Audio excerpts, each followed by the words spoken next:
নমস্কার, সকলকে study with সুপ্রিয় চ্যানেলে স্বাগত জানাই। আমরা পূর্ববর্তী ভিডিও যেটা পড়েছিলাম তর্ক ভাষা নিয়ে আলোচনা করছিলাম।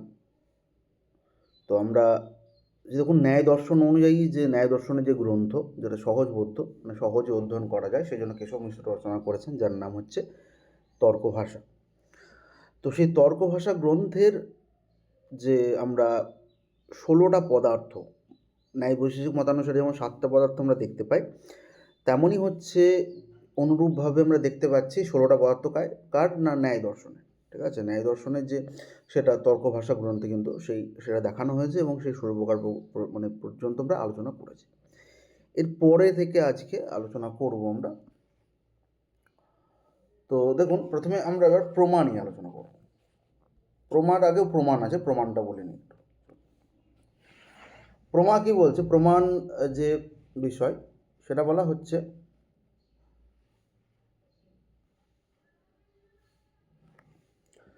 আচ্ছা দেখুন, এখানে বলেছে প্রমাণ। তাহলে প্রমাণে বলছে প্রমাকরণম প্রমাণম। তাহলে প্রমা জিনিসটা কি? প্রমা জিনিসটা বলছে যেটা আপনার যথার্থ জ্ঞান, তাই না? যেটা যথার্থ জ্ঞান সেটাকেই বলছে প্রমা। কারণ এখানে লেখা আছে প্রমাকরণম। আমরা আগেই জেনেছি যে প্রমা কথার অর্থ কি। প্রমা কথার অর্থ হচ্ছে যে যেটা যথার্থ জ্ঞান, যেটা যেমন হচ্ছে দড়িকে আমরা দড়ি বলেই জ্ঞান হচ্ছে বা দড়িকে সাপ বলে জ্ঞান হচ্ছে না, এই যে বিষয়টা, এই বিষয়টা কিন্তু আমাদের কিন্তু প্রমা বলা হয়। ঠিক আছে, তাহলে প্রমাকরণম প্রমাণম। তাহলে প্রমা মানে হচ্ছে এখানে যথার্থ জ্ঞান। তাহলে সেই যথার্থ জ্ঞান উৎপন্ন করার যে কারণ, যথার্থ জ্ঞান উৎপন্ন করার যে কারণ তাকে কি বলা হচ্ছে? তাকে প্রমাণ বলা হয়। ঠিক আছে, এবার হচ্ছে প্রমাকরণম প্রমাণম সেজন্য বলা হচ্ছে। এবার প্রমা কি দেখুন, প্রমা নিচে আবার দেওয়া আছে প্রমার বিষয়ে যে যথার্থ অনুভব প্রমাহ। তাহলে যথার্থ অনুভব যেটা সেটাই হচ্ছে প্রমা। যে জ্ঞান বাস্তব বা সত্য, যে জ্ঞান বাস্তব বা সত্য অভিজ্ঞতা দেয়, মানে আমাদের যে জ্ঞানটা কি হচ্ছে বাস্তব অভিজ্ঞতা দিচ্ছে বা মানে সত্য জ্ঞান যেটা আপনার, হ্যাঁ, বাস্তব অভিজ্ঞতা বা সত্য অভিজ্ঞতা আপনাকে দিচ্ছে সেটা হচ্ছে প্রমা। আচ্ছা, এরপর হচ্ছে করণ বিষয়ে বলা হচ্ছে। করণটা কি দেখুন, আমরা এই করণটা আমরা যখন আমরা ওই কারক পড়ি তখন কারকেও কিন্তু এই রকম ডেফিনেশন আমরা দেখতে পাই, তাই না? যে সাধকতমং করণম, সাধকতমং করণম। তো সাধকতমং করণম এখানে বলা হচ্ছে যে যেটা হচ্ছে সাধক, মানে যা কোনো কাজ উৎপন্ন করছে, যার দ্বারা উৎপন্ন হচ্ছে, যেটা সব থেকে বেশি প্রকৃষ্ট, যেটা সহায়ক, সেটা হচ্ছে কর্ম, তাই না? যেমন আমি বলেছিলাম যে কুঠারেণ বৃক্ষং ছিন্নতি, যে কুঠারের দ্বারা বৃক্ষটাকে কাটা হচ্ছে। তাহলে কুঠারটা দেখুন, এখানে কুঠারেণ বৃক্ষং ছিন্নতি মানে কুঠারের দ্বারাই আমাদের কী হচ্ছে সেটা ইম্পর্টেন্ট, মানে সেটাই হচ্ছে সাধকতম। কারণ হচ্ছে ধরুন আমি একটা গাছ কাটছি, তাহলে সহায়ক কি? গাছের কাটার সহায়ক হচ্ছে ধরুন আমি গাছ টেনে কাটছি, তাহলে আমার হাত তো সহায়ক তো। কিন্তু শুধু হাত দিয়ে কি গাছ কাটতে পারবো? মানে ভূমিকা পালন করছে ধরুন আপনার এটাও, যে আমাদের যে কাটার যে বিষয়টা সেটা হাতের ভূমিকা পালন করছে, কিন্তু কুঠারটা মেন। কুঠার যদি না থাকে তাহলে কিন্তু আমরা এটা কোনোদিন করতে পারবো না। ঠিক আছে, তাহলে হাতে কুঠার থাকছে, মানে যেহেতু সেটা ধারালো সেই জন্য সেটা কাটতে আমার সম্ভব হচ্ছে, সেই জন্য ওটা সাধক, মানে সাধক তো অবশ্যই হাতও সাধক, কিন্তু দেখুন এখানে বলছে সাধকতম, মানে যেটা তার থেকে মানে বেশি ইম্পর্টেন্ট, ঠিক আছে, যেটা অধিক সেটাই বলছে সাধকতম। এবার বলছে দেখুন কারণ। কারণ কি বলছে? কারণ আমরা আগেও পড়েছি, কিছু কিছু আমরা অনেক কিছুই দেখবেন যে আগে পড়েছি, সেগুলো আমি জাস্ট উপর চলে যাচ্ছি, কারণ এগুলো বোঝার তেমন কিছু নেই। কারণ হচ্ছে একটাই কারণ, যে এগুলো আপনারা জানেন। ঠিক আছে, আমি বলেছি পূর্ববর্তী ভিডিও, আমি ছোটো ছোটো করে তাও বলে দিয়েছি, কারণ একই বিষয়ে আলোচনা করা হচ্ছে, আর কিছু না। বলছে কারণটা কি বলছে? ইয়াত কার্যাত পূর্বভাব নিয়ত অনন্যথা সিদ্ধিয়া তৎকারণম। অর্থাৎ অনন্যতা সিদ্ধ, মানে এখানে কি বলছে? যেটা অন্যথা সিদ্ধ মানে হচ্ছে যেটা আপনার কাছে প্রয়োজন নয়, প্রয়োজনীয় জিনিস নয়। ঠিক আছে, আর যেটা অনন্যতা সিদ্ধ মানে যে প্রয়োজন, তো প্রয়োজনীয়। অর্থাৎ এখানে আমি দেখুন সহজভাবে এই ব্যাপারটা বলার চেষ্টা করেছি। অর্থাৎ যে বস্তু কোনো কার্য ঘটার আগে অবশ্যই থাকে, মানে আপনার কোনো কাজ ঘটছে, সে কার্য ঘটার আগে অবশ্যই থাকছে, এবং যা অপ্রয়োজনীয় নয়, মানে আপনার কাছে প্রয়োজনীয় অবশ্যই, অপ্রয়োজনীয় নয়, সেটাকে কী বলছে? সেটাকে কারণ বলা হচ্ছে। তাহলে অর্থাৎ যে বস্তু কোনো কার্য ঘটার আগে, কোনো কার্য যখন ঘটছে তার আগে কী হচ্ছে? অবশ্যই থাকছে, এবং যা অপ্রয়োজনীয় নয় তাকে বলছে কারণ বলা হচ্ছে। কারণের তিনটে প্রকার আমরা দেখতে পাচ্ছি। কি প্রকার? না সমবায়ী, অসমবায়িক আর নিমিত্ত। তিন প্রকার। যেমন এখানে উদাহরণ দেওয়া হয়েছে কারণ, যে সুতা ও তাঁত কাপড়ের কারণ। মানে দেখুন, একটা কাপড় আছে, তাঁতের কাপড় হোক যেই কাপড়ই হোক, সুতোর একটা প্রয়োজনীয়তা থাকে। তো সে সুতোর যে প্রয়োজনীয়তা সেটাই কিন্তু বলা হচ্ছে। দেখুন যে সুতা ও কাপড়ের মধ্যে যে সেটা হচ্ছে যে আমাদের যে কারণ স্বরূপ, তাই না? যে তাহলে কাপড়ের কারণ কি? মানে কাপড়টা হলো দেখুন যে কার্য, তাই না? মানে উৎপন্ন হয়ে যাচ্ছে, কিন্তু তার আগের কারণ কি? সুতো কারণ, সেটাই বলছে। তাহলে আমরা তিন প্রকার কারণ দেখতে পাচ্ছি। না বলছে সমবায়ী, অসমবায়ী আর নিমিত্ত। সমবায়ী কি? বলছে ইয়াত সমবায়িতং কার্যম উৎপদ্যতে তার সমবায়ী কারণম।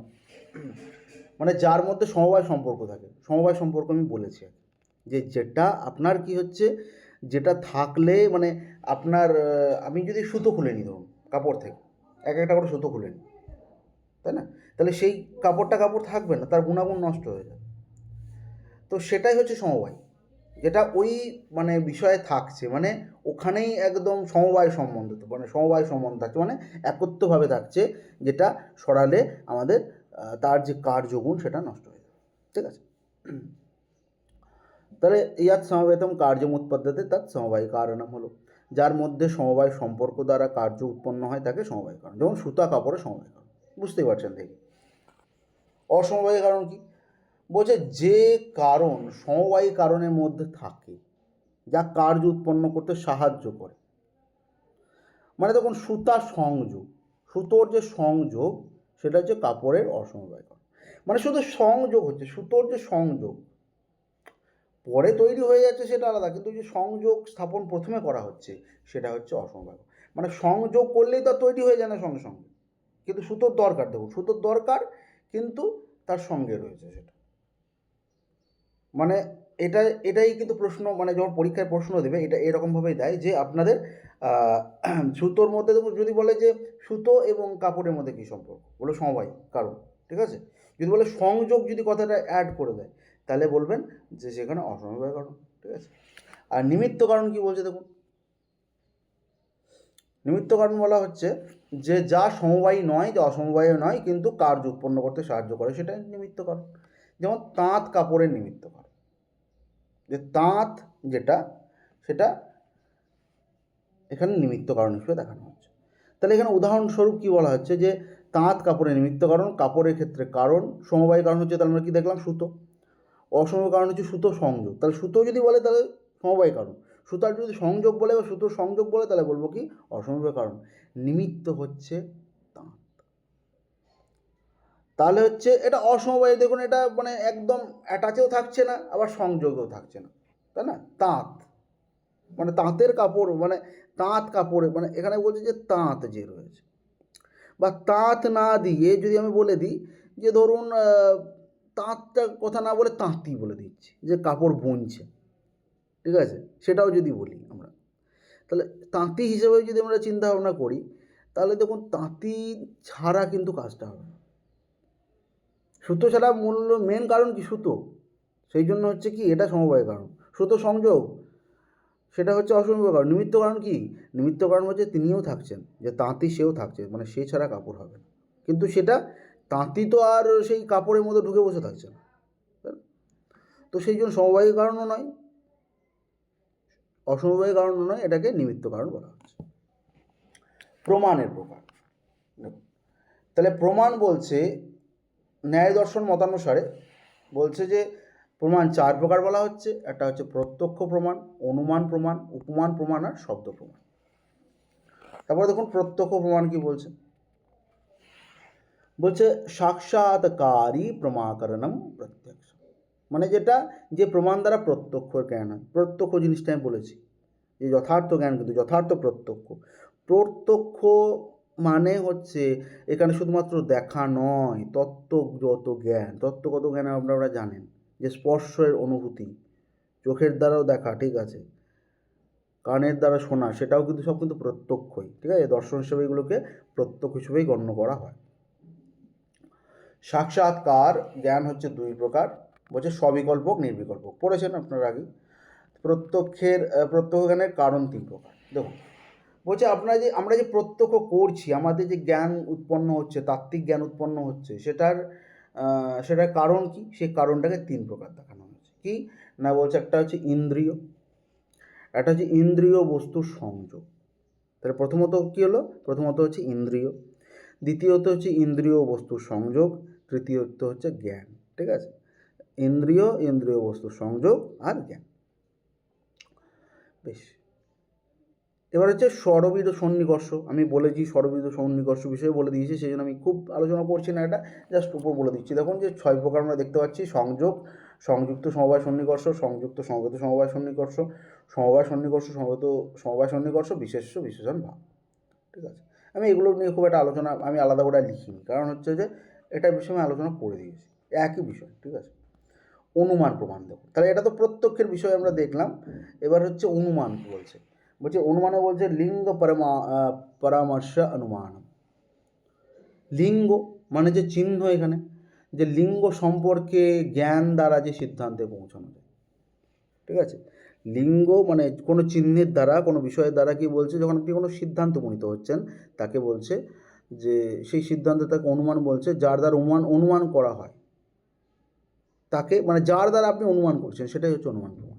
ঠিক আছে, তাহলে ধোঁয়া দেখে আপনি অনুমান করছেন যে আগুন আছে, এখানে বলছে দেখুন ধোঁয়া দেখছেন, সেটা দেখে আপনি অনুমান করছেন, তাই না?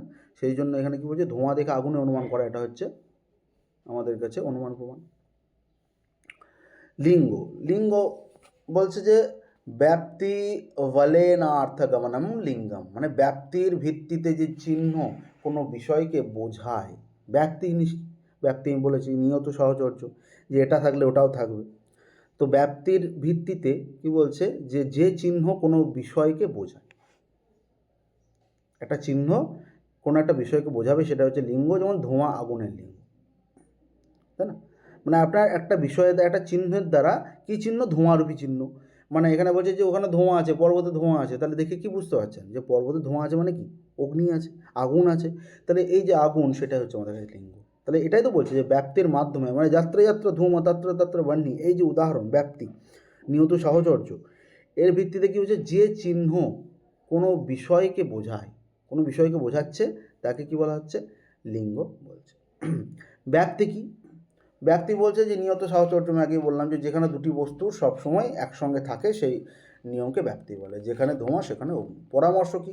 বলছে তস্য তৃতীয়ং জ্ঞানং পরামর্শ, তস্য তৃতীয়ং জ্ঞানং পরামর্শ, লিঙ্গের তৃতীয় জ্ঞানকে পরামর্শ বলা হচ্ছে। এই পরামর্শের মধ্যে দেখুন অনুমানের ভাগ পড়ছে। অনুমান কি বলছে, যে অনুমান হচ্ছে 2 প্রকার, আমরা আগেও পড়েছি, স্বার্থানুমান, পরার্থানুমান।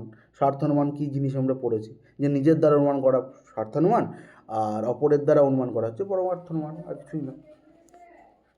এই পরার্থানুমান দেখুন পঞ্চবাক্য বাক্য আমরা পড়েছি। ঠিক আছে, আমি এগুলো পড়েছি বলে আমি এগুলো ডিটেলস আলোচনা কিন্তু একদম করছি না। পরার্থানুমানে 5 প্রকার অবয়ব: প্রতিজ্ঞা, হেতু, উদাহরণ, উপনয় আর নিগমন পড়েছি।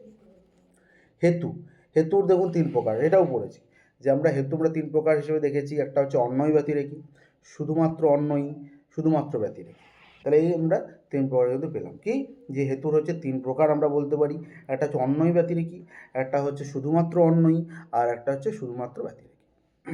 তাহলে অন্বয়ী মানে হচ্ছে, আমি বলেছি যখন দুটো হ্যাঁ বাচক হবে তখন সেটা কেবল অন্বয়। ঠিক আছে, যখন দুটো না বাচক হবে তখন সেটা কেবল ব্যতিরেকী। আর যখন দেখবেন যে উভয়, মানে হ্যাঁ বাচক না বাচক উভয় মিশে আছে, তাহলে সেটা হচ্ছে কি? সেটা হচ্ছে আমাদের মানে অন্যয় ব্যতিরেকী, দুটোই একসাথে বোঝাবে। ঠিক আছে, মানে আমি যদি বলি যে আজকে ধরুন ক্রিকেটের উদাহরণ দিয়ে আমি জাস্ট বলছি যে আজকে যদি বিরাট কোহলি না খেলে, তাহলে বিরাট কোহলি খেলে তাহলে টিম জিতবে, এটা বললাম। আজকে যদি খেলে, তাহলে একটা দেখুন পজিটিভ একটা দিক দেখাচ্ছে যে যদি খেলে, মানে হ্যাঁ বাচক এটা, তাহলে জিতবে, টিম ইন্ডিয়া আজ জিতবে। এবার যদি বলি বিরাট কোহলি যদি আজকে না খেলে তাহলে জিতবে না, তার দুটো না বাচক হলো, তাহলে সেটা কী হয়ে যাবে? শুধুমাত্র ব্যতিরেকী। আর অন্য ব্যতিরেকী মানে যদি দুটো একসাথে বলে দিই, যে বিরাট কোহলি যদি আজকে খেলে টিম ইন্ডিয়াতে, তাহলে টিম ইন্ডিয়া জিতবে, আর যদি না খেলে তাহলে জিতবে না। তাহলে এই যে বিষয়টা, সেটা একসাথে দেখুন আমি প্রতিবাদ করছি, একসাথে বলছি, সেটা হচ্ছে কি? সেটা হচ্ছে যে অন্যয় ব্যতিরেকী। বেশ, তাহলে এইখানে বইয়ের ভাষায় বলছে কি, অন্যয় ব্যতিরেকী, যেখানে অন্যয় ব্যতিরেক উভয় ব্যক্তি আছে, যেখানে ধোঁয়া আছে সেখানে অগ্নি আছে। নিজেরা একটু দেখে নেবেন, আমি জাস্ট বলে দিলাম এটা, যেটার মাধ্যমে আগেও বলেছি, যেহেতু উপমান বলেছি। দেখুন, উপমানটাও কি বলছে, কি যে অতিদেশ বাক্যের অর্থ স্মরণসহ গরুর সাদৃশ্যযুক্ত বস্তুর জ্ঞানই হচ্ছে উপমান। মানে হচ্ছে যে ধরুন মা বলল যে গরুটাকে নিয়ে আয়, তো মাঠ থেকে নিয়ে আয়, আপনি গরু নামে চেনেনই না। তাহলে অতিদেশ বাক্য মানে হচ্ছে অতি যে আদেশ, সেটা কার না আমার মায়ের আদেশ, যে বাবু আমাদের গরুটা নিয়ে আয়। তো এই গরুটা যে নিয়ে আসার কথা বলছে, দেখুন সেই অর্থ, একটা অর্থ আছে, তো তার মানে আছে, তো সেটার কি বলছে, সেটা স্মরণ করছেন আপনি, স্মরণ সহ আপনি মাঠে চলে গেলেন, দিয়ে গরুর সাদৃশ্যযুক্ত বস্তুর জ্ঞান, মানে যখন আপনি ভাবলেন যে আপনি চেনেন না, ধরুন গরু কাকে বলে আপনি চেনেন না, কিন্তু আপনার জ্ঞানটা হয়ে গেল, আচ্ছা এটাই আমাদের গরু, ঠিক আছে। তখন যখন আপনাদের মানে আপনার যে জ্ঞানটা উৎপন্ন হবে, সেই জ্ঞানটাকে বলছে, সেই বস্তুর জ্ঞানটাকেই কি বলছে, উপমান প্রমাণ কিন্তু আমরা বলবো। যেমন হচ্ছে, যেমন গরু তেমন গবয়, ঠিক আছে, যেমন নীল গাই। তাহলে কালার আলাদা হলেও গরু তো আর কি সেই গরুই, সেটাই বলতে আছে। উপমিতি মানে হচ্ছে যে যখন জ্ঞানটা আপনার সঠিকভাবে উৎপন্ন হওয়া, মানে উপমিতি যখন সঙ্গে আসঙ্গী সম্পর্কে জ্ঞানই হচ্ছে উপমিতি। সংজ্ঞাসঙ্গী আমরা আগে বলেছি, সংজ্ঞাসঙ্গী কি, ঠিক আছে, অর্থাৎ কোনো সংজ্ঞা মানে হচ্ছে, তখন আবার দিয়েছি নাম, এবং যে বস্তুকে সেই নামে ডাকা হয় সেটা হচ্ছে সঙ্গী, ঠিক আছে। তাহলে সংজ্ঞাসঙ্গী কাকে বলে আরেকবার দেখে নিন। তাহলে একটা সংজ্ঞা হচ্ছে কি, যখন আপনি নাম, সংজ্ঞা মানে হচ্ছে আপনি নাম, আমরা গরু বলতে পারি, আমরা গাছ বলতে পারি, আমরা ছাগল বলতে পারি, যে কোনো আমরা নাম বলতে পারি, ঠিক আছে। সেই নামের দ্বারা কী হচ্ছে, যাকে ডাকা হচ্ছে, আপনি ডাকছেন সেই নামে, তাহলে সেই ডাকারটাকে বলছে সঙ্গী বলছে, ঠিক আছে। শব্দ প্রমাণ কি বলছে, আপ্ত বাক্যম শব্দ, যেটা বিশ্বাসযোগ্য বাক্য, সেটাই হচ্ছে, জানি এটা পড়েছি। আপ্ত মানে কি বলছে, যেই ব্যক্তি সত্য বিষয় মেনে মানে সত্য বিষয় যেমন আছে তেমন উপদেশ দান, তাকে আপ্ত বলছে। বাক্য বলছে, বাক্য এখানে বলছে আকাঙ্ক্ষা যোগ্যতা সন্নিধিযুক্ত পদ সমষ্টিকে বাক্য বলা হয়। তাহলে আমরা ন্যায় দর্শন অনুযায়ী আমরা বাক্য কাকে দেখছি, বাক্য কাকে বলে না, বলছি যে আমাদের আকাঙ্ক্ষা রয়েছে, যোগ্যতা রয়েছে, আর সন্নিধি রয়েছে। আমি বলেছি আকাঙ্ক্ষা যোগ্যতা সন্নিধি, তাও তখন একটু বলছি যে আকাঙ্ক্ষা মানে হচ্ছে একটি শব্দ অন্য শব্দ ছাড়া সম্পূর্ণ অর্থ বোঝাতে না পারলে তাকে আকাঙ্ক্ষা বলে। মানে আমি যদি বলি এই পেনটি দিয়ে কথা বলছি, যে আমি এই পেনটি দিয়ে, তাহলে আপনার মধ্যে আকাঙ্ক্ষা উৎপন্ন হচ্ছে, পরের বাক্য শোনার যে এই পেনটি দিয়ে কি, সেটা হচ্ছে আকাঙ্ক্ষা। যোগ্যতা কি, যোগ্যতা হচ্ছে যে শব্দগুলোর অর্থের মধ্যে কোনো বিরোধ না থাকা, তখন মানে কোনো কিছু বিরোধ। আমি যেমন একটা উদাহরণ দিয়েছিলাম তর্ক সংগ্রহ যখন পড়িয়েছিলাম, যে দেখুন আগুনের দ্বারা সিঞ্চন করছে, গাছ আগুন মানে আগুনের দ্বারা সেচন করছে, তাহলে আগুন দ্বারা কোনোদিন সেচন করা হয়, এটা যোগ্যতা নেই। যোগ্যতা কার আছে, জলের যোগ্যতা রয়েছে। তাহলে জলের দ্বারা কি করা হচ্ছে, যে বৃক্ষের সেচন করা হচ্ছে, গাছের সেচন করা হচ্ছে, সেটাই হচ্ছে আমাদের কি, সেটা আমাদের যোগ্যতা হিসেবে বলা হলো, ঠিক আছে, মানে সেটাই হচ্ছে যোগ্যতা। সন্নিধি, সন্নিধি বলছে শব্দগুলোকে একসাথে বা বিলম্ব ছাড়া উচ্চারণ করাকে সন্নিধি বলছে। মানে আপনি একটা শব্দ বলছেন, সঙ্গে সঙ্গেই বলছেন, ঠিক আছে, যে এই পেনটি দিয়ে লেখা যায়, ঠিক আছে, এই যে বলছি যে পেনটি দিয়ে লেখা যায়, তাহলে সঙ্গে সঙ্গে বিলম্ব আমি করছি না, সেটা আমাদের কাছে সন্নিধি। পদ কি বলছে, বর্ণ সমষ্টি হচ্ছে পদ, বর্ণের যে সমষ্টি সেটা হচ্ছে পদ, অর্থাৎ বর্ণের সমষ্টি হলো পদ। অর্থাবর্তী, অর্থাবর্তী কি মানে এগুলো কিন্তু সব কিছু আমি কি বলছি, যে আমাদের প্রমাণ হিসেবে, মানে যেগুলো আমাদের প্রমাণ রয়েছে, প্রত্যক্ষ, অনুমান, উপমান, শব্দ, অর্থাপত্তি, এগুলো নিয়েই আলোচনা করছি। মীমাংসা দর্শনে অর্থাপত্তিকে আলাদা প্রমাণ ধরা হয়, কিন্তু ন্যায় দর্শনে এটি অনুমানের অন্তর্ভুক্ত। দেখুন, আমরা যখন পড়লাম প্রথমে উপরে, তখন কিন্তু প্রত্যক্ষ, অনুমান, উপমান, শব্দ, 4 প্রকার কিন্তু ন্যায় দর্শন অনুযায়ী আমরা কিন্তু পড়লাম। তো ন্যায় দর্শন অনুযায়ী যখন আমরা পড়লাম, তখন এটা বলছে যে কি, আমাদের ওটা কিন্তু মানে 4 প্রকার দেখানো হচ্ছে, ঠিক আছে, কিন্তু অর্থাপত্তির বিষয়ে বলছে, অর্থাপত্তি বলছে আর কিছুই নয়, মীমাংসা দর্শনে এটাকে আলাদা হিসেবে প্রমাণ করে ধরা হয়, যে অর্থাপত্তিও একটা আলাদা প্রমাণ। কিন্তু যখন আমরা মানে এটা পড়বো, আপনাদের ন্যায় দর্শন পড়বো, তখন কিন্তু আমাদের অনুমানের অন্তর্ভুক্ত করা হচ্ছে। যখন কোনো ঘটনা সরাসরি বোঝা যায় না, আপনি যখন বুঝতে পারছেন না, তখন তাকে ব্যাখ্যা করার জন্য আর একটি অর্থ কল্পনা করা হয়, সেটাই হচ্ছে অর্থাপত্তি। যে আপনি ওটার দ্বারা বুঝতে পারছেন না, তার দ্বারা অন্য একটা ব্যাখ্যা করার কথা বলা হচ্ছে, বা অন্য একটা অর্থের প্রতীতি ঘটানো হচ্ছে, সেটা হচ্ছে অর্থাপত্তি। অভাব, অভাব প্রমাণ, অভাবকেও এখানে প্রমাণ, আলাদা প্রমাণ ধরা হয়। বলছে যেখানে প্রমাণের মাধ্যমে কোনো বস্তুর অনুপস্থিতি জানা যায়। অভাব মানে জানেন যে যেটা নেই সেটাই হচ্ছে আমাদের অভাব। যেমন মাটির ওপর ঘট নেই, সেটা হচ্ছে অভাব, মাটিতে ঘটের অভাব। প্রমাণবাদ বলা হচ্ছে যে প্রামাণ্য জ্ঞানের সত্য হওয়া, অপ্রামাণ্য জ্ঞানের অসত্য হওয়া, এমন কিছু নেই এগুলো। বিভিন্ন দর্শনের মত, বৌদ্ধ মত, জৈন মত, সাংখ্য মত, মীমাংসা মত, এগুলো মত হিসেবে কিন্তু বিভিন্ন আকারে দেখানো হয় দর্শন। আচ্ছা, প্রমেয় কি? প্রমেয় বলছে যে বিষয়কে প্রমা সত্য জ্ঞান দ্বারা জানা যায়। তাহলে যে বিষয়কে আপনি জানতে পাচ্ছেন, ঠিক আছে, যে জ্ঞানকে মানে প্রমাকে আপনি জানতে পাচ্ছেন, যখন আপনার কাছে যথার্থ জ্ঞানটা হয়ে যাচ্ছে প্রমা জ্ঞানের বিষয়, তখন প্রমেয় হয়ে যাচ্ছে। প্রমেয়ের জ্ঞান মোক্ষ লাভে সাহায্য করে। তাহলে আমাদের প্রমেয় রূপী যে জ্ঞান সেটা হচ্ছে আমাদের মোক্ষ লাভে সহায়তা করছে। প্রমেয় হচ্ছে 12টি। তাহলে দেখুন কী কী আমরা দেখছি: আত্মা, শরীর, ইন্দ্রিয়, অর্থ, বুদ্ধি, মন, প্রবৃত্তি, দোষ, প্রেত্যভাব বা মৃত্যুর পর অবস্থা বলছে, ফল, দুঃখ, অপবর্গ। এইগুলো হচ্ছে কি সবগুলো কিন্তু ভাগ, ঠিক আছে। এবার দেখুন এখানে আমরা এই বিষয়ে ছোট্ট একটু 12টা যে প্রমেয় পড়লাম সেটা নিয়ে একটু আমরা বলবো, আলোচনা করি।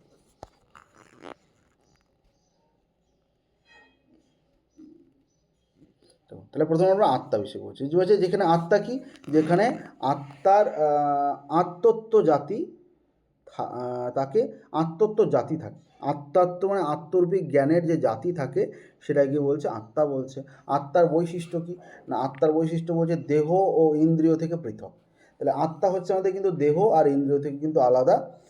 প্রত্যেক শরীরে আলাদা থাকে, যেমন আত্মা প্রত্যেক শরীরে আলাদা থাকে আমরা জানি, সর্বব্যাপী এবং নিত্য। কারণ আপনি শরীরকে ধ্বংস করতে পারবেন, আত্মাকে ধ্বংস করতে পারবেন না। সেই জন্য বলছে যে এটা হচ্ছে নিত্য। আত্মাকে মানস প্রত্যক্ষ দ্বারা জানা যায়, মনের প্রত্যক্ষ দ্বারা কী বলছে তাকে জানা যায়। আচ্ছা, এরপর বলছে শরীর। শরীর কি বলছে না, শরীর বলছে আত্মার যে দুঃখ, আত্মার সুখ দুঃখ যে ভোগের আশ্রয়কে শরীর বলছে। যে আপনি আত্মা আপনার শরীরে রয়েছে কিন্তু ভোগ করছে কে, সেই শরীর। সেটাই হচ্ছে মানে সুখ দুঃখ আপনার ভোগ করছে, সেটাকে শরীর বলা হচ্ছে।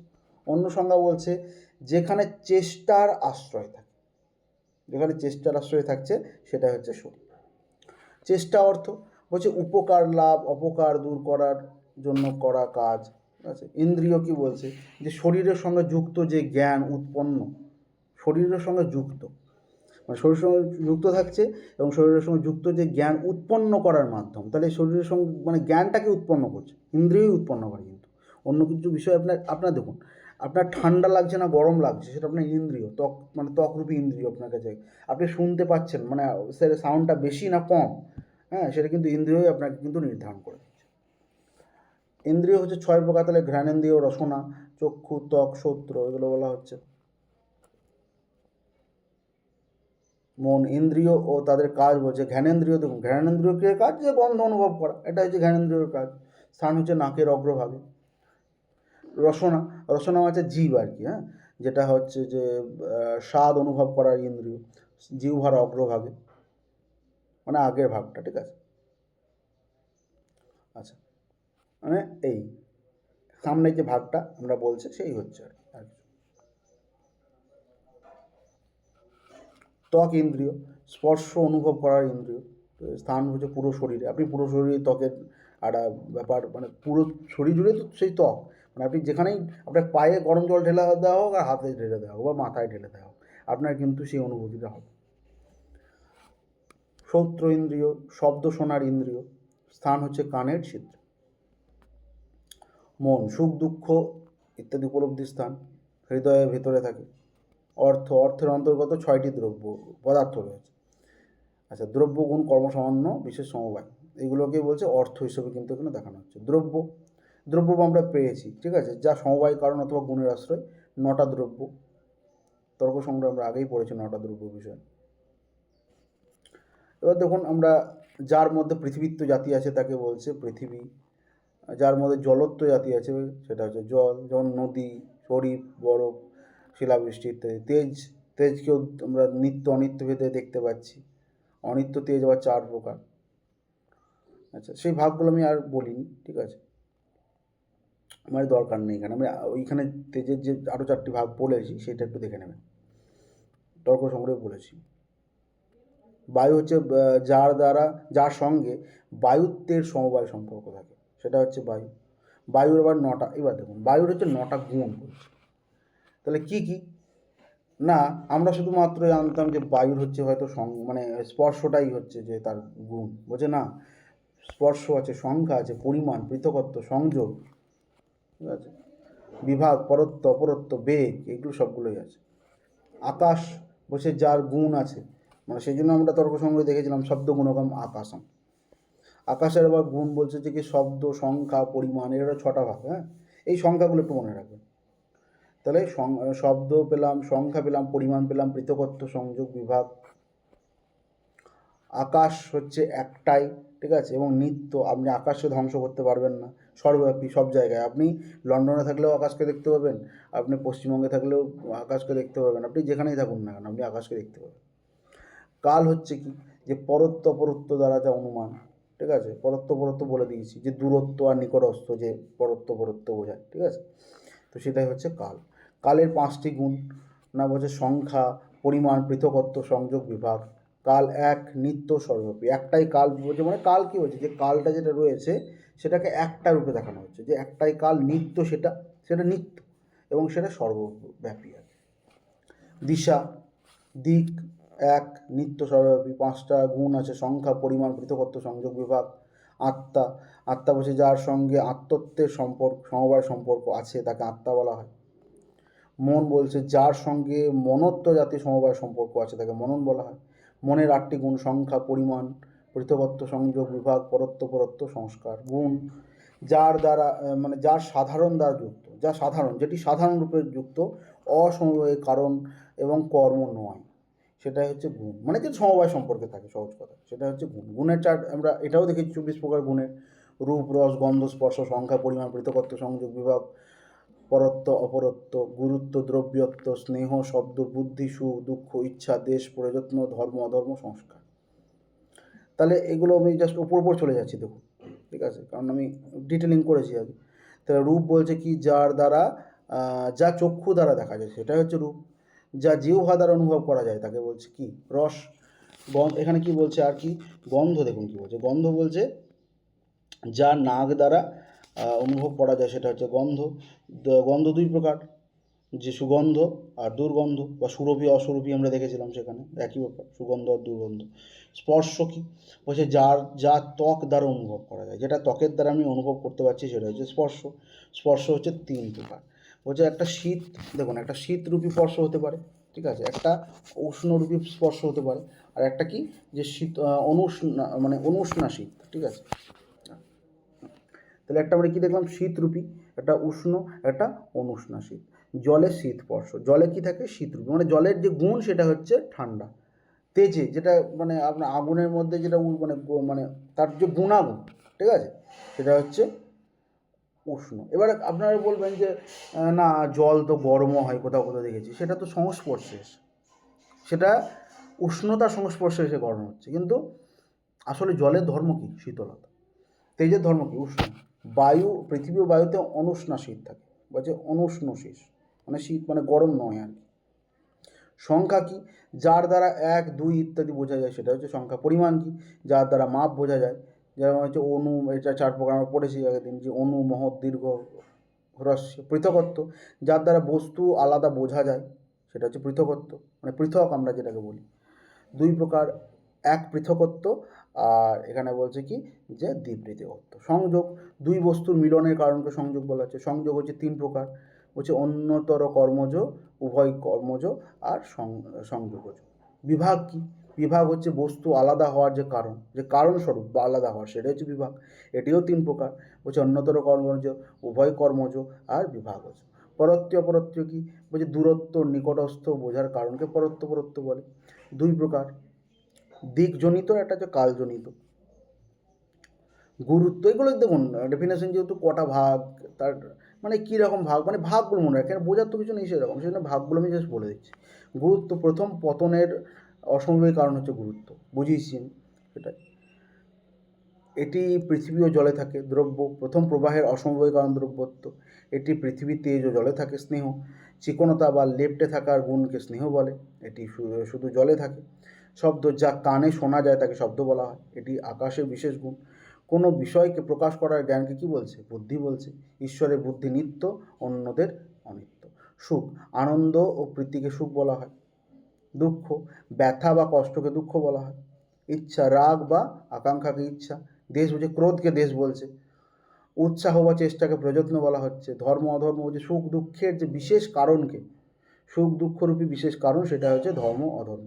সংস্কার, যার দ্বারা পুণ্য অভ্যাস বা প্রভাব সৃষ্টি হয়ে থাকে, সংস্কার বলছে। সংস্কারের ভাগ আমরা দেখেছি যে 3 প্রকার: বেগ, ভাবনা, স্থিতি। আমি বলেছিলাম দেখুন যে বেশি কিছু পড়তে হবে না, আপনারা যদি তর্ক সংগ্রহ পড়েন দেখবেন যে সিংহভাগ পড়া হয়ে যায় তর্ক ভাষাটা। কর্ম আমরা দেখছি কি, যে চলনাত্মক কর্ম, যেটা চলনকে বোঝাচ্ছে, চলনাত্মক যে কর্ম বা ক্রিয়া, সেটাকে কর্ম বলছে। 5 প্রকার সেখানে: উৎক্ষেপণ, অবক্ষেপণ, আকুঞ্চন, প্রসারণ, গমন।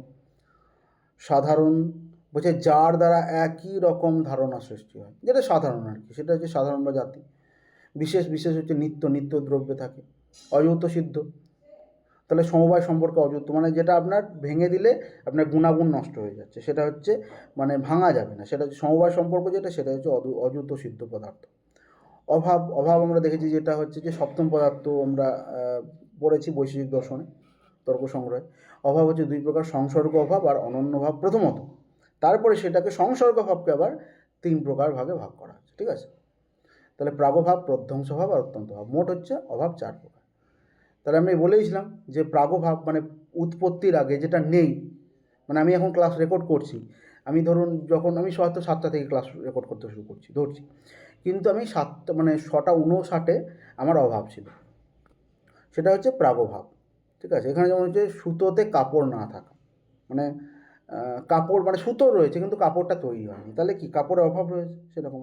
প্রধ্বংসভাব, নষ্ট হওয়ার পরে বস্তুর অভাব, মানে ঘট ভেঙে গেলে ঘটের অভাব, মানে যখন আমি ধরুন 8টার মধ্যে যদি ক্লাসটা শেষ হয়ে যায়, তাহলে 8টা 1 কিন্তু অভাব হয়ে যাবে আমার, তাহলে এই ক্লাসটা নষ্ট হয়ে যাবে 8টা 1, আমি ধরছি আর কি। তাহলে সেটা কি হচ্ছে, সেটা কিন্তু, বা এখানে কি হচ্ছে, ঘরটা ভেঙে গেলে তাহলে ঘটের চূর্ণ বিচূর্ণ অংশগুলো রয়েছে কিন্তু তার তো ঘটের আর গুণাগুণটা নেই, সেই জন্য বলছে কি ঘট ভেঙে গেলে ঘটের অভাব হয়ে যাচ্ছে। অত্যন্ত ভাব কী বলছে, 3 কালে আমাদের অত্যন্ত ভাব দেখা যাচ্ছে, বলছে অতীত, বর্তমান আর ভবিষ্যৎ। যেমন বায়ুতে রূপ নেই, মানে আপনি অতীতকালেও বায়ুতে রূপ দেখেননি, বর্তমানকালেও দেখছেন না, ভবিষ্যৎকালেও বায়ুর কোনো রূপ দেখতে পাবেন না, তার শুধু স্পর্শের অনুভূতি আছে। অনন্য ভাব বলেছি যে এক বস্তু অন্য বস্তু নয়, মানে এটা ওটা নয়, ঘট কাপড় নয়, এটাই হচ্ছে আমাদের কি অনন্য ভাব। অভাব হচ্ছে 2 প্রকার, তাহলে আমরা দেখলাম সংসর্গভাব, এটাই আসো, এগুলো আবার শর্টকাটে একটু লিখেছি।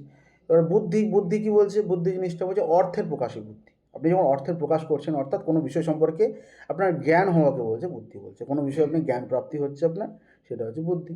বুদ্ধি 2 প্রকার, একটা হচ্ছে অনুভব, একটা হচ্ছে স্মরণ বা অভিজ্ঞতাও বলা হচ্ছে তাকে। তাহলে অভিজ্ঞতা বা স্মরণটাকেও 2 ভাগে ভাগ করা হচ্ছে, একটা হচ্ছে যথার্থ অভিজ্ঞতা, একটা হচ্ছে অযথার্থ।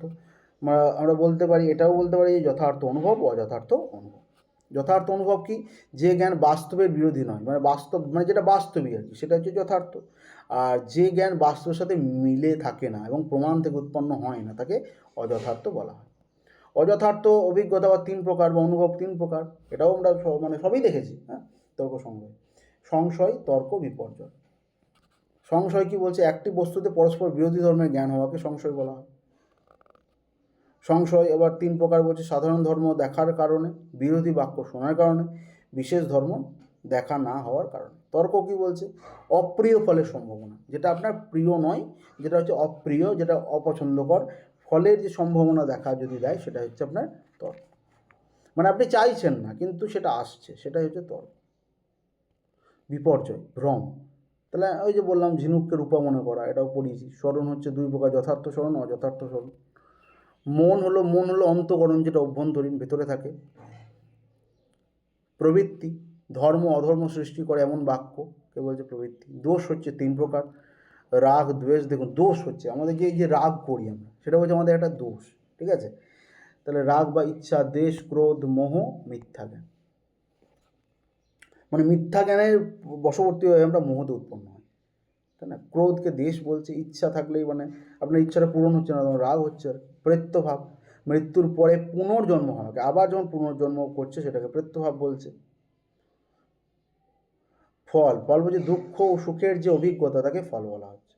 যন্ত্রণা, দুঃখ কি, যন্ত্রণা বা কষ্টকে দুঃখ বলছে, এটি জীবাত্মার বিশেষ গুণ এবং পাপ অধর্ম থেকে উৎপন্ন হয়। অপবর্গ, মোক্ষ। মোক্ষকে বলছে, মোক্ষকে বলছে কি, অপবর্গ বলছে। মোক্ষের অর্থ কি বলছে 21 প্রকার দুঃখের যে সম্পূর্ণ নাশ, সেটাকেই বলছে কি, সেটাকেই বলছে মোক্ষ বা অপবর্গের যে বিষয়। দুঃখের 21 প্রকার দেখুন, বলছে শরীর, 6টা ইন্দ্রিয়, 6 বিষয়, 6 জ্ঞান, সুখ দুঃখ, অবয়ব, অবয়ব বলছে দুঃখ মানে দুঃখ পর্যন্ত, ঠিক আছে। তাহলে এইগুলোই হলো আমাদের কি, যে 21 প্রকার দুঃখ। অবয়ব কি বলছে, যে অনুমান বাক্যের অংশকে অবয়ব বলে, এগুলি 5 প্রকার, এগুলো সব দেখুন দেখা হয়েছে, ঠিক আছে। এবার হচ্ছে হেত্যাভাস। হেত্যাভাসটা মানে এখানে হেত্যাভাস পর্যন্ত রয়েছে, দেখুন হেত্যাভাস ছাড়া আর কিছু নেই সেরকম।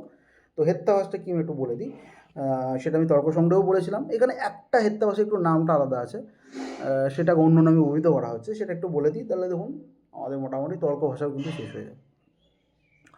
তাহলে হেত্যাভাস বলছে যে হেতু আসলে হেতু নয়, মানে যেটা হেতু নয় কিন্তু হেতুর মতো মনে হচ্ছে, সেটা হচ্ছে হেতুর মতো আভাসিত হবে, সেটা হচ্ছে হেত্যাভাস। তাহলে বলছে হেত্যাভাসের দুটো অর্থ, একটা হচ্ছে হেতুর দোষ আর একটা হচ্ছে দুষ্ট হেতু। তাহলে হেতুর দোষ বলছে যার কারণে অনুমান করা সম্ভব হয় না, মানে যেটার জন্য আপনি অনুমান করতে সক্ষম হচ্ছেন না, তাকে কি বলছে, হেত্যাভাস বলছে বা হেতুর দোষ বলছে। দুষ্ট হেতু কি, যা দেখতে হেতুর মতো কিন্তু আসলে ভুল, মানে মানে কাউকে আপনার সহজ সরল ব্যক্তি মনে হচ্ছে কিন্তু সে খুব বদমাশ বা সে খুব দুরন্ত। হ্যাঁ, মানে একটা হয় না, ছোট শিশুকে দেখছেন, মানে মায়া লাগছে মুখ দেখে, মনে হচ্ছে যে সত্যিই তো কত শান্ত শিষ্ট, কিন্তু সে যে কত চঞ্চল সেটা আপনি বুঝতে পারছেন না। তাহলে সেটা যে আগের যে আপনার জ্ঞান উৎপন্ন হচ্ছে যে সে কি না, সে ভালো, কিন্তু এই যে মানে তার মনে হচ্ছে, দেখে মনে হচ্ছে, কিন্তু দেখতে মনে হবে, কিন্তু আসলে সেটা নয়, সেটা হচ্ছে এখানেও সেটা হচ্ছে, সেটাকে হেত্যাভাস বলছে। বেশ, এবারে বলছে দেখুন নামগুলো একটু আলাদাভাবে দেখুন, বলছে অসিদ্ধ, বিরুদ্ধ, অনৈকান্তিক, তিনটে পাচ্ছেন। এবার দুটো নাম একটু আলাদা পাবেন দেখুন, একটা হচ্ছে প্রকরণ সম আর একটা হচ্ছে কালাত্মাপদিষ্ট, ঠিক আছে। আসলে হেত্যাভাস ওইগুলোই, আসলে নামগুলো একটু চেঞ্জ করা হয়েছে, ঠিক আছে। দুটো নাম কিন্তু তর্ক ভাষাতে আমরা চেঞ্জ দেখব। তাহলে অসিদ্ধ, 5টা আমরা হেত্যাভাষা সংখ্যা এখানেও বলা হচ্ছে, যে অসিদ্ধ, বিরুদ্ধ, অনৈকান্তিক, প্রকরণ সম আর কালাত্ময়াপদিষ্ট। অসিদ্ধ হেত্যাভাস কি বলছে, যে হেতু নিশ্চিতভাবে প্রমাণিত নয় তাকে হচ্ছে অসিদ্ধ হেত্যাভাস বলছে।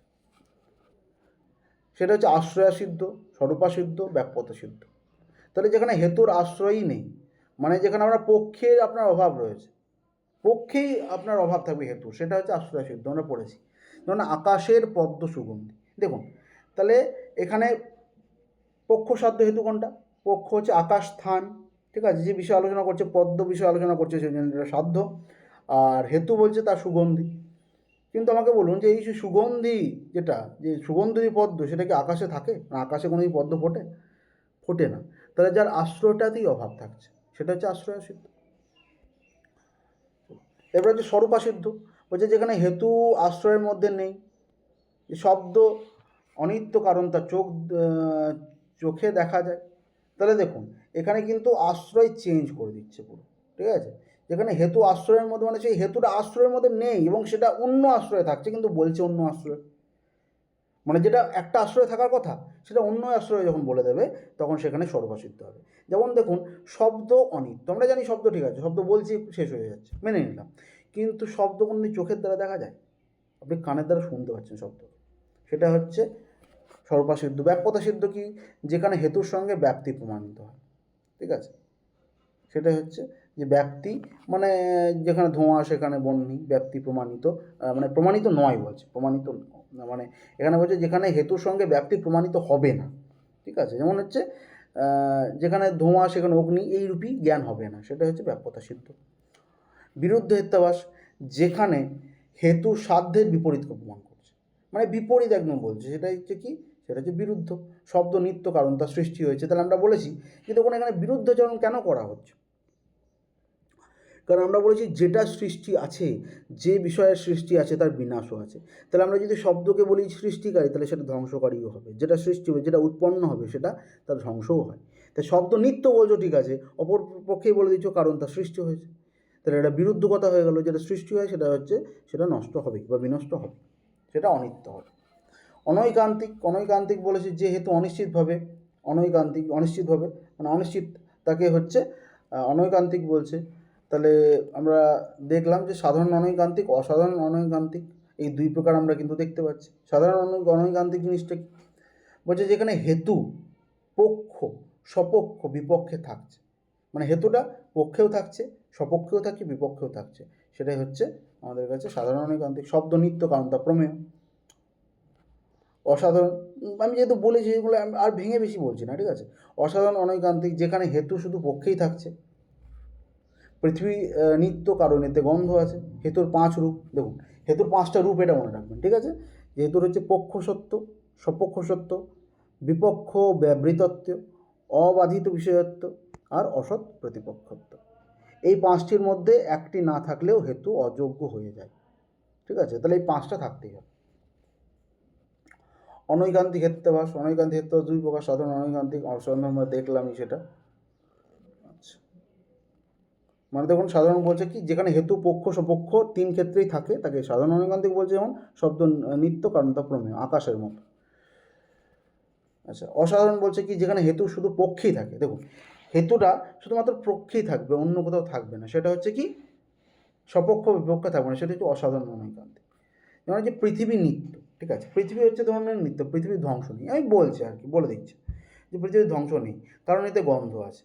তাহলে দেখুন গন্ধটা শুধুমাত্র পৃথিবীতে আছে, অন্য কোথাও কিন্তু গন্ধ নেই, ঠিক আছে। কারণ হচ্ছে পৃথিবীর গন্ধবতী পৃথিবী, তার লক্ষণেই বলা যায় গন্ধবতী পৃথিবী, মানে তার যে মেটেরিয়ালস যে ভিতরে থাকছে, উপকরণ যে থাকছে, সেটা পৃথিবীতে জিনিস, সেই পৃথিবীর জিনিস, সেই জন্য শুধুমাত্র এখানে পৃথিবীকেই বলা হচ্ছে কি, যে পৃথিবী হচ্ছে নিত্য কারণ এতে গন্ধ আছে। এবার দেখুন প্রকরণ সমূহ হেত্যাভাসটা আমরা দেখব, এটা একটু বলতে। প্রকরণ সমূহ আর বাধিত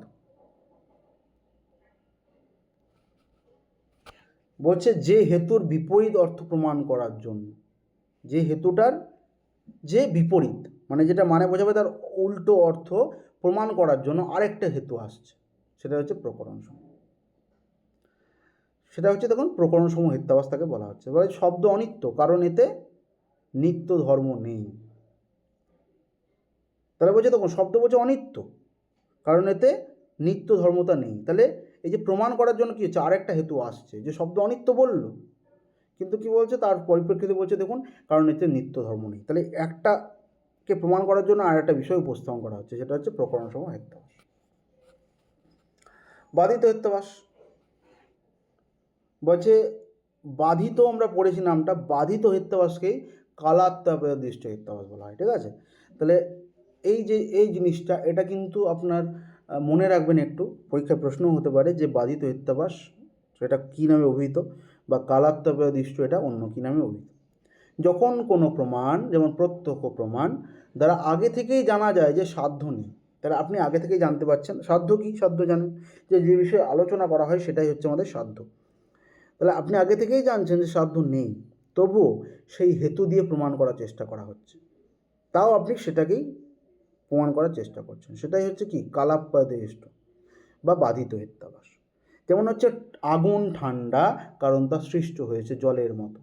দেখুন জল যেমন সৃষ্টি হয়েছে, আগুনেরও সৃষ্টি রয়েছে, কিন্তু আপনি দেখুন প্রমাণটাকে থেকে জানেন, তাই না, মানে আগে থেকেই জানছেন যে সাধ্য নেই। সাধ্য নেই মানে কি, এখানে উষ্ণরূপী সাধ্যটা নেই, যে আগুন যে কি, আগুন হচ্ছে কিন্তু গরম, তাই না, তো সেটা নেই আপনি জানেন। তো সেটাই হচ্ছে আমাদের বাধিত হেত্যাভাস বা কালাত্যাপদৃষ্ট হেত্যাভাস। তাহলে আগুন ঠান্ডা কারণ তার সৃষ্টি হয়েছে জলের মতো, এখানে প্রত্যক্ষ প্রমাণে জানা যায় যে আগুন হচ্ছে উষ্ণ, এটা হচ্ছে ভুল। যখন ভুল প্রমাণ বলা হচ্ছে, সেটা হচ্ছে আমরা দেখতে পাচ্ছি কি, যে বাধিত হেত্যাভাস বা কালাত্যাপদৃষ্ট হেত্যাভাস। তাহলে দেখুন আমি বলেছিলাম যে খুব একটা বেশি সময় লাগবে না আমাদের তর্ক ভাষাটাও শেষ করতে। তো আজকে আমরা মোটামুটি তর্ক ভাষাটাও শেষ করলাম। আমরা পরবর্তী দিনে বেদান্ত সারটা পড়বো। দেখুন আমাদের দর্শনের মধ্যে মেন দুটো গ্রন্থ এখনও, মেন যেটা সেটা দুটো এখনও পড়ে রয়েছে, সেটা আমি দুটো এই সপ্তাহের মধ্যে শেষ করে দেবো। একটা হচ্ছে বেদান্ত সার, আর একটা রয়েছে আপনাদের অর্থ সংগ্রহ রয়েছে। তো আজকের আলোচনা মোটামুটি এটুকুই থাকলো। যদি কোনো অসুবিধা হয় সেটা মানে ইনবক্স করবেন আর কি, সে বিষয়ে যে এটা বুঝতে অসুবিধা হচ্ছে বা কিছু কিছু কিছু জিনিস যেহেতু আমি ফার্স্ট পড়িয়ে দিলাম, কারণ যেহেতু আগেই আমি তর্ক সংগ্রহ পড়িয়েছি, সেই জন্য আমি কিন্তু এগুলো আলোচনা করলাম না। তো সেই বিষয়েও যদি আপনাদের কোনো অসুবিধা হয় তাও একটু জানাবেন। আজকে মোটামুটি ক্লাস আমরা এইটুকুই রাখলাম। ধন্যবাদ।